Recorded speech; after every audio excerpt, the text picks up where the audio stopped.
एक होती है मिस इन्फॉर्मेशन और एक होती है डिस इन्फॉर्मेशन। मिस इन्फॉर्मेशन ये होती है कि बंदे से गलती से कोई इन्फॉर्मेशन आगे पीछे हो गई है, और डिस इन्फॉर्मेशन ये होता है कि बंदा जान बूझ के कोई इन्फॉर्मेशन आगे पीछे करे, तो वो डिस इन्फॉर्मेशन है।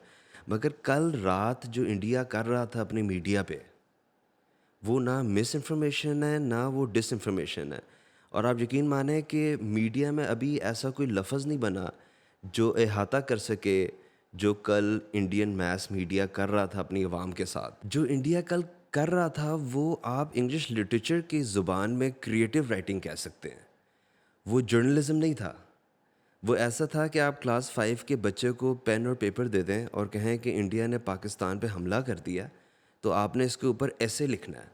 तो वो एग्जैक्टली वही वाक़यात उस ऐसे में लिखेगा जो कल इंडियन मीडिया अपनी आवाम को सुना रही थी। It wasn't journalism, it was creative writing.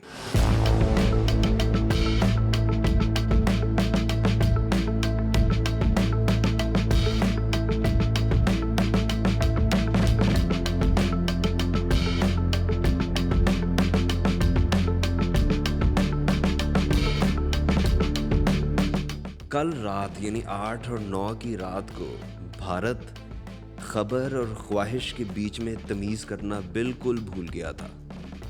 उनकी खबरें कम थीं और ख्वाहिशें ज़्यादा थीं, और इतनी फेक न्यूज़, इतनी मिस इन्फॉर्मेशन कि यकीन नहीं हो रहा था। उनमें से चंद बड़ी मिस इन्फॉर्मेशंस, डिस इन्फॉर्मेशंस या जो भी आप कह लें, क्रिएटिव राइटिंग्स हमने जमा की हैं आपको बताने के लिए, ताकि आपको अंदाज़ा हो कि इंडिया में कल रात असल में हो क्या रहा था। बड़ा बड़ा वाक़या हुआ कल रात इंडिया में, और सिर्फ इंडियन मीडिया फेक न्यूज़ नहीं दे रहा था। इंडियन हाई कमिश्नर ने कल स्काई न्यूज़ पे बैठ के एक तस्वीर दिखाई है, और वो बंदा नहीं है जो वो कह रहे हैं। वीडियो गेम्स के ग्राफिक्स चलाए जा रहे हैं इंडिया पे ये कह के कि कराची पे हमला हो गया, और पुरानी पिक्चर्स और पुराने इमेजेस लेके ट्विटर पे और सोशल मीडिया पे डाला जा रहा है बताने के लिए कि जी India is ahead in the war. हमारे लिए तो ये अजब डिसइंफॉर्मेशन की गजब कहानी थी। तो हमने कुछ अपनी पसंद की फेक न्यूज़ आपके लिए जमा की है, ताकि आपको भी अंदाज़ा हो सके कि इंडिया में कल रात हुआ क्या है। कल रात उन्होंने पाकिस्तान फतह कर लिया था। सबसे पहले जनाब, ये Indian high commissioner to the UK ये एक तस्वीर पकड़ के बैठे हुए हैं, जिसमें ये कह रहे हैं कि जो ये शख्स नमाज़ पढ़ा रहा है ये लश्कर तैयबा का बहुत वेल नोन कमांडर है, और उसके पीछे हमारी सारी फ़ौज खड़े होकर नमाज़ पढ़ी है, जो कि सराहन गलत है।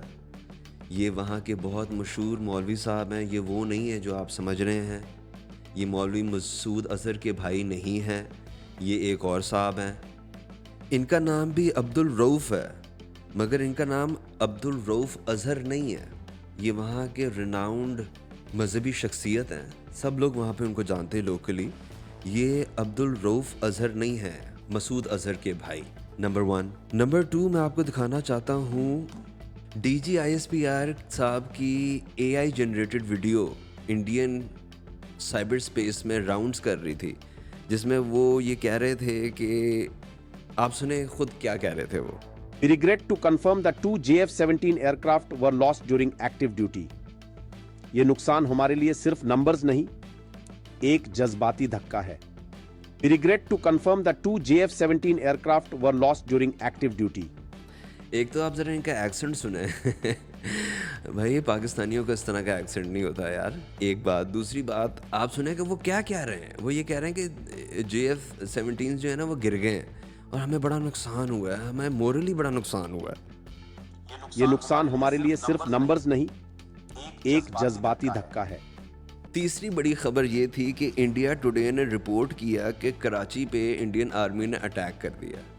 सोचें, It was Air Force, and we kept asking the Navy chief, "Ab ki baar Navy ka war," and it's actually happened. Navy ka war is big. I have Geeta Mohan, our Foreign Affairs editor, with me on this special broadcast. Air Vice Marshal Manmohan Bahadur stays with me. Colonel Rohit Dev with me on this big story.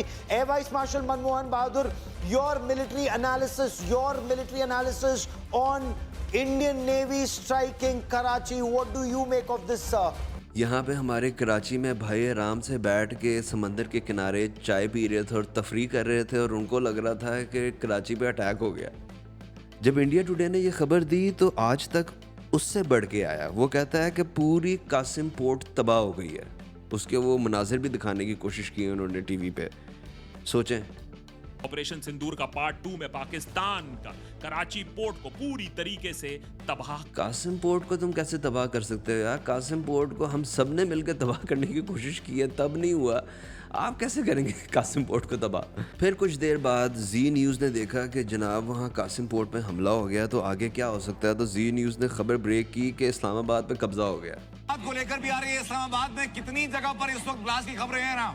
बिल्कुल, तकरीबन 16 ठिकानों पर आग की खबर है और ये जाहिर है कि जब धमाके होंगे तभी ये आग लगी होगी।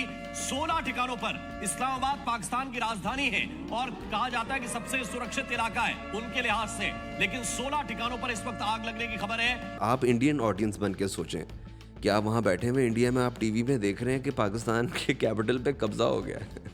सोचें इंडियन मीडिया अपनी आवाम के साथ क्या कर रही थी कल रात। फिर टाइम्स नाउ और इंडिया टुडे ने उससे आगे बढ़ के आए। उन्होंने कहा कि जी आसिम मुनीर अरेस्ट हो गए। उन्होंने बात ही ख़त्म कर दी। उन्होंने कहा ख़त्म हो गई बात, आसिम मुनीर साहब अरेस्ट हो गए। फिर फर्स्ट इंडिया न्यूज़ ने देखा कि इन्होंने ये खबर ब्रेक की है कि आसिम मुनीर अरेस्ट हो गए, तो वो थोड़े से डिटेल में गए। उन्होंने कहा कि नहीं, पहले कू हुआ था, फिर आसिम साहब अरेस्ट हुए थे, पूरी की पूरी पाकिस्तानी लीडरशिप जो है वो चेंज हो चुकी हुई है। साहिर साहब जॉइंट चीफ अब इन कमांड है। ये कल रात इंडिया की सिचुएशन थी। Some reports suggesting that General Shahir Shamshad Mirza could be the man taking over from Asim Munir, because Asim Munir for his personal gains has brought the country down. These are reports. Republic TV जो अर्नाब साहब का TV है, उन्होंने देखा कि ये सब कुछ हो रहा, तो वो कैसे पीछे रह सकते थे। उन्होंने फिर आखिरी पता खेला। उन्होंने कहा कि पीएम हाउस पे ब्लास्ट हो गया। रिपब्लिक टीवी ने कल रात को रिपोर्ट करना शुरू कर दिया कि पीएम हाउस पे धमाका हो गया। And what we have heard is that Shehbaz Sharif has just moved out. Shehbaz Sharif has moved out of the Pakistan Prime Minister's residence. I do not know whether this is a coup or he's moved out for safety reasons, but he's been moved to an area which is 20.5 kilometers away from 20.5 kilometers away from his own residence. Whether this is because of the blast that was just reported, I don't know, but there was a report of a blast, right? There was a report of a blast. There's a Shawan just moved away. Aishwarya will confirm that for us. And there's been a report of a blast, so things moving very fast. General Bakshi. फिर कल India के cyber space में ये तस्वीरें चल रही थीं जिसमें कुछ पायलट्स जो हैं वो अरेस्ट होते हुए नज़र आ रहे थे। वो हरगिज़ पाकिस्तान के पायलट्स नहीं हैं। वो जो आपको लग रहा है कि कासिम पोर्ट पे हमला हो रहा है, वो एक वीडियो गेम है। वो जो आपको लग रहा है कि इस्लामाबाद पे कब्ज़ा हो गया है, वो एक फ़िल्म है। ये सब कुछ फेक न्यूज़ है। और ये चलो सोशल मीडिया पे हो रहा होना तो चले ठीक है, ये आपका मेन स्ट्रीम मीडिया कर रहा है। ये मुझे समझ नहीं आ रही कि ये मीडिया मोदी मीडिया है कि ये मोदी मीम्स है। It's not a media any more, it's a meme making factory. और मुझे समझ नहीं आ रही कि ये अगले दिन सुबह उठ के इन सारे चैनल्स वालों ने आपस में क्या शक्ल दिखाई होगी। ये आपस में जब दफ्तर में गए होंगे तो उन्होंने कैसे एक दूसरे को देखा होगा, कैसे वेलकम किया होगा। यानी वॉर हिस्टीरिया इतना बढ़ गया था कि Sen channels had lost their sanity. इससे होगा क्या? इससे होगा ये कि आप अपनी आवाम को ब्लर करेंगे, आप अपनी आवाम को मिसलीड करेंगे, आप अपनी आवाम के साथ गलत करेंगे। पाकिस्तान के साथ जो हुआ, जो होना है, वो तो होगा ऑन ग्राउंड, मगर जो आप ये मीडिया पे कर रहे हैं ना, ये आप अपनी आवाम के साथ गलत कर रहे हैं।